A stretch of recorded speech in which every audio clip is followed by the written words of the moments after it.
Le 5 juillet 1962, des renseignements alarmants me parviennent de la ville d'Oran, me disant qu'on est en train de ramasser les pieds noirs, les musulmans francophiles, et c'est effectif.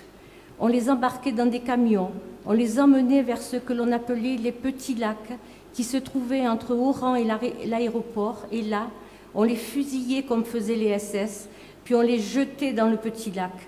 Il paraît que maintenant, on a cimenté le petit lac. Je demande donc des ordres à mon chef de bataillon. Le général Katz, qui commandait à ce moment-là en Algérie, avait donné des ordres pour que les troupes françaises, quoi qu'il arrive, ne sortent pas des cantonnements. C'était un ordre écrit, que nous avions d'ailleurs tous émargé. L'adjoint au commandant me dit « Mon garçon, tu connais les ordres. Le général Katz a dit de ne pas bouger. » J'étais le seul officier musulman, commandant de compagnie à l'intérieur du bataillon. Je téléphone à mes camarades commandants de compagnie, tous européens. Je leur explique ce que j'ai appris. Ils me disent avoir les mêmes renseignements, mais qu'ils ne peuvent pas bouger vu les ordres. Mais enfin, ce n'est pas possible, leur ai-je dit.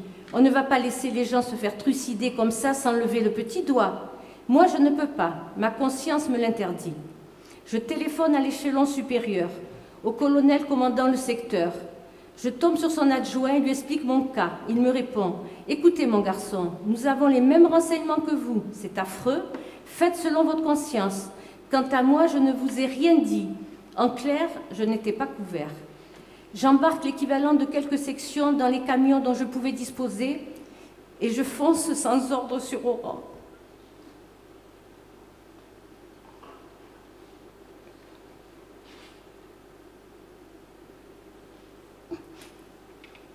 Et j'arrive à la préfecture, il y avait là une section de l'ALN, Armée de Libération Nationale, des camions de l'ALN et des colonnes de femmes, d'enfants et de vieillards dont je ne voyais pas le bout. Veuillez m'excuser.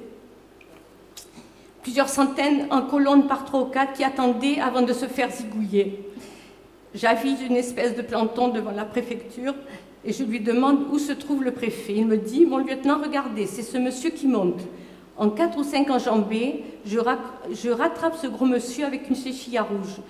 Je crois lui avoir dit « Monsieur le préfet, je vous donne 5 minutes pour libérer ces gens, sinon on fera tout sauter. » Il ne m'a pas répondu, il a descendu l'escalier, s'est dirigé vers le responsable de la section ALN, ils ont discuté quelques minutes et la section ALN est partie. Le préfet est venu et m'a dit « C'est fait, mon lieutenant » et a dit aux gens « Mesdames, messieurs, vous êtes libres, vous pouvez rentrer chez vous. » Je reverrai toujours cette scène hallucinante de femmes, d'enfants, de vieillards qui pleuraient, poussaient des cris hystériques, courant, tombant les uns sur les autres. Quelqu'un est venu me trouver, m'a signalé qu'il y avait des gens blessés. Je les ai fait mettre à l'abri pour se faire soigner. Puis j'ai installé des patrouilles sur les axes routiers qui menaient au port ou à l'aéroport, car j'ai appris qu'on arrêtait les gens qui fuyaient, qu'ils soient musulmans ou européens d'ailleurs. C'était la population ou déjà armés ne faisaient même pas partie de l'ALN qui les arrêtait, les volait, les tuait. J'ai donc mis des contrôles pour éviter cela et je les arrachais littéralement aux mains de la population.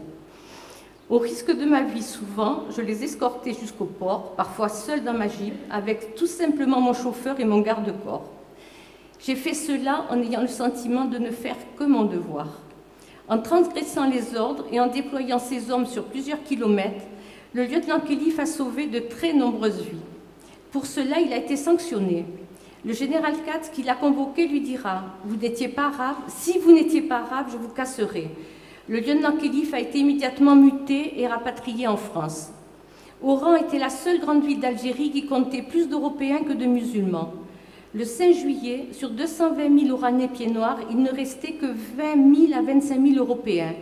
En ce mois de juillet 62, c'est plus de 3 000 civils qui ont été enlevés et qui, pour la plupart, n'ont jamais été retrouvés, sauf ceux qui, atrocement mutilés, jonchaient les rues ou étaient pendus par la gorge à des crochets de bouchers. Mais je crois qu'on peut remercier le lieutenant Rabah Khelif, et je ne sais pas si ça se fait, on pourrait presque l'applaudir. Je ne sais pas si ça se fait.